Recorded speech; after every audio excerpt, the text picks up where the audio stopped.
Think about it this way. What's the worst thing that could happen sa call? Mautal-utal ka, mahirapan ka mag-English, mahirapan ka mag-communicate with the client, and the client will say, no, sorry, I don't need your service right now, or sorry, you're not really helping me. And that's okay. That's an opportunity for us to learn, to grow, so that on the next call, we improve. Hello mga ka-freelance! Welcome back to another episode sa paborito nyong YouTube channel tungkol sa freelancing, video editing, and video strategy, the Filipino Freelancer. This channel is all about helping you start and grow your freelancing business so you can have more time, more financial freedom while working with amazing clients and doing work that you love. In one of my previous videos, I dropped a question in the comment section. Ang tanong ko was, what is your biggest struggle when it comes to growing your freelancing business? And I got this reply from Kevin. Sabi niya, finding the confidence to talk to a client. I mean, nag-aalangan ako, baka mautal ako during our call or mag-fail ako sa call. This has always been the demon that eats me every time I make the first step. Nauunahan ako.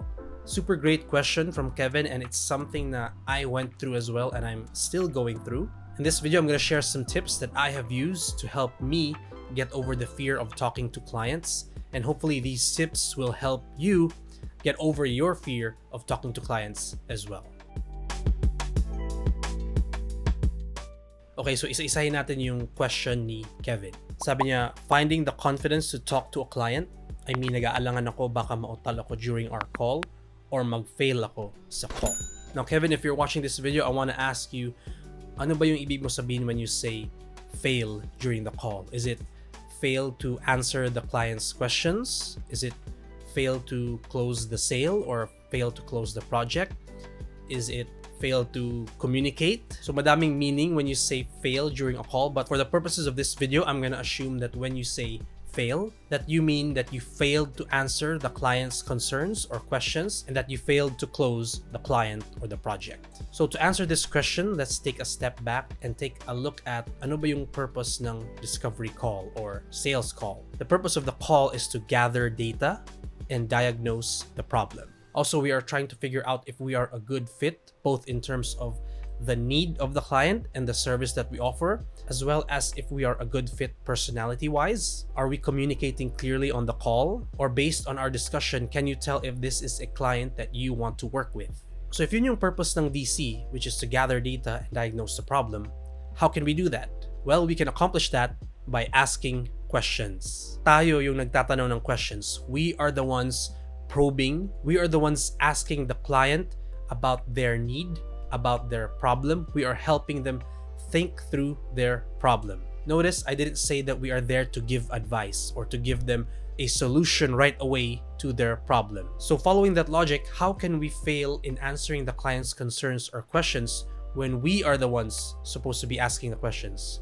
We are the ones supposed to be gathering data and diagnosing the problem. We are not there to impress the client of our achievements, of our credentials, of our experience, of our portfolio. Our goal is to help the client think through the problem, and we can do that by asking questions. This is not an interview. We are not there to prove ourselves to the customer or the client. We are there to figure out their need, their biggest problem, and if our offer solves that biggest need or problem. Meron akong ginawang video about the differences between an interview and a discovery call. If you want to check that out, it's in the description box below. In order for us to be confident in talking to clients, we have to check our mindset when it comes to discovery calls or sales calls. In my case, the biggest source of fear I had when getting on a call with a client is thinking that I have to close the sale during the call. I have to get this client. Instead of thinking that way, instead think of how can you help this client? How can you have a meaningful conversation with this client? Help them think through the problems of their business and see if your offer helps their business move forward. In my case, na-experience ko na sobrang nervous ako right before the call starts, to the point na iniisip ko to cancel the call. Ganun ako katakot, ganun ako ka-nervous.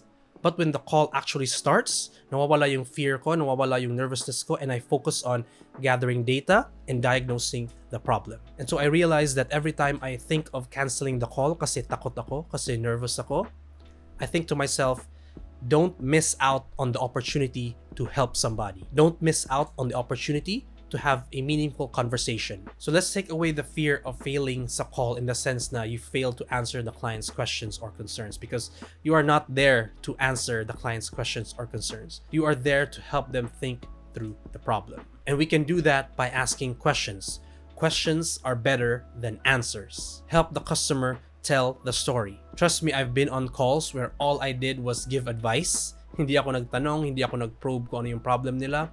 I just immediately answered what they were asking, and it didn't turn out well. I didn't close the client, I didn't close the project, and to be honest, I didn't really help the client do anything. I just gave them advice, parang quick fix on what I think was gonna help them, but we didn't really dig deep as to what their needs were. So in short, the call didn't really help the both of us because I wasn't able to help the client think through their problem, and the client didn't really get clarity as to what he or she really needs. And gusto kong i-share itong powerful quote that I read that really resonated with me and helped with my mindset when it comes to being on discovery calls or sales calls. And that quote is, "Believe that the sale is being made when the customer speaks about the need. Not one moment is wasted." So I want to say that again. Believe that the sale is being made when the customer speaks about the need. When you get the client to talk about their needs, their problems, the sale is being made. Teka lang dyan, why is the sale being made when the client is talking about the need? Hindi ba yung sale nangyayari pag pinipitch na natin yung service natin, pag sinasabi na natin yung offer natin at nagustuhan ng client? Well, that's what I used to think as well. I found out that the solution or the offer or our pitch is only the second need of a client.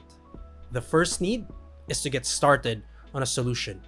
And if we can't figure out yung problems nila or yung challenges nila, how can we get started on a solution? Again, our goal is to help the client think through the problem by asking questions. And when you ask questions and then you listen to the client, that fosters unbeatable relationships.